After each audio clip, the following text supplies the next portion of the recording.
Hey everybody, I'm Not Great and welcome for my review of Awaken, Astral Blade, a game developed by Dark Pigeon Games and published by ES Digital Games. Quick summary of the game: Awaken Astral Blade is a Chinese Metroidvania with a high-speed gameplay and rich colors translated and released in the US. You play as Tanya, a human-android hybrid who is seeking to learn about the history and resources of a strange hidden island. I think. We'll get to that later. A quick feelings overview: lots of hits. Countless hits. You are hitting everything. But the story is a bit jumbled and the controls can sometimes feel a bit loose, especially when executing high-speed combos. Otherwise, we'll get there. The story. Disjointed at times. I know there's a plot here, and it comes together eventually, but it takes a little work to get there, and some elements aren't fleshed out as much as I think the developers would like to think. This could be a translation issue, or just gameplay not matching the storyboard as far as pacing goes. My money's on a little bit of both. It's not a bad story, but you have to do some of the work yourself to kind of put it together. Graphics-wise, vibrant colors with a lot of different color palettes, and a flowing feel to movement with some hand-drawn elements.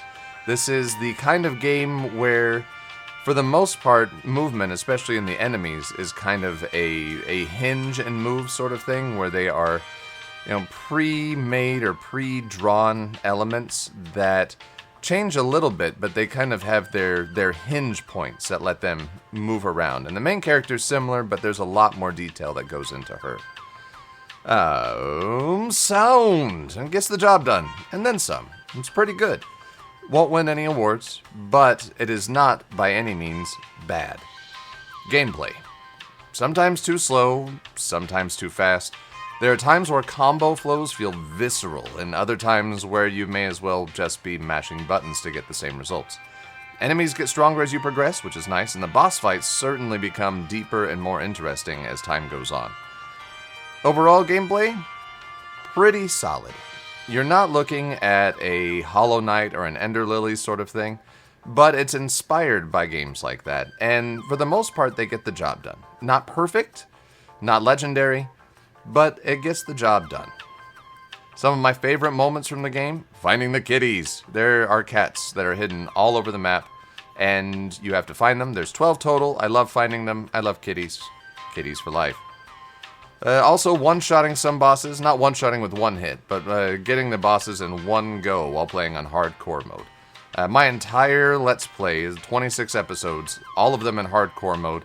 While you can definitely feel it in the beginning, you get more of a sensation of being just hyper powerful towards the end, especially with the loadout that I had with my equipment and accessories. Least favorite moments. A lot of story and plot elements seem to come out of nowhere. The voice acting can also throw off the experience, as some of the voice actors aren't great with English. Probably going to sound better if you listen to it in the native Chinese, but since I don't speak Chinese, it is something I feel I need to point out. One other thing that got under my skin as I played is there are certain things, entities in the game, where you have to try and raise your DPS as high as you can within a fixed time limit, and the higher your DPS goes on that one target, the larger the reward you get.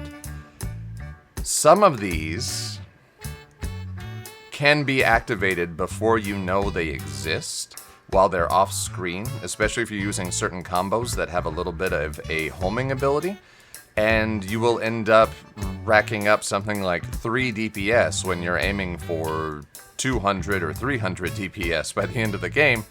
You stumble upon it for the first time and it already has that DPS number above it. I wanted to punch a baby several times.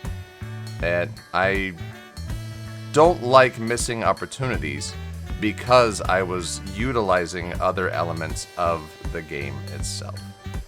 So overall, I would give Awaken Astral Blade a 3 out of 5. Maybe we'll call it like a 5.5 out of 10. It is a good game. It is not terrible by any means, and it's definitely worth picking up, especially if you can get it on sale. There are some elements of the game that set it back from the landmark Metroidvanias that are out there, but exploration was pretty solid and very rewarding. Gameplay moved forward at a pretty steady pace, especially if you're marking your map, which you should be doing because it's a Metroidvania. Don't play a Metroidvania with map marking and then not mark your map. I did that a couple of times. I forgot. I regretted it. Mark your map. Yeah. No, that about sums it up. It's a good game, bordering on great. If you can get past like the story hiccups and things, maybe play it with the Chinese voice acting if you can. And then have the English subtitles if you're like me and you only speak one language because you have a hard enough time speaking English as it is. Yep. So, thank you all for watching. I hope you enjoyed this series and this review. If you're checking out this review before you buy the game, there is a 26 episode Let's Play that you can watch where I collect literally every single item in hardcore mode, beat every boss, get both the endings, get a platinum by accident. It's that kind of game. So check that out if you want to. Other people have things going on in as well. It's fine. And I do hope you have a good one.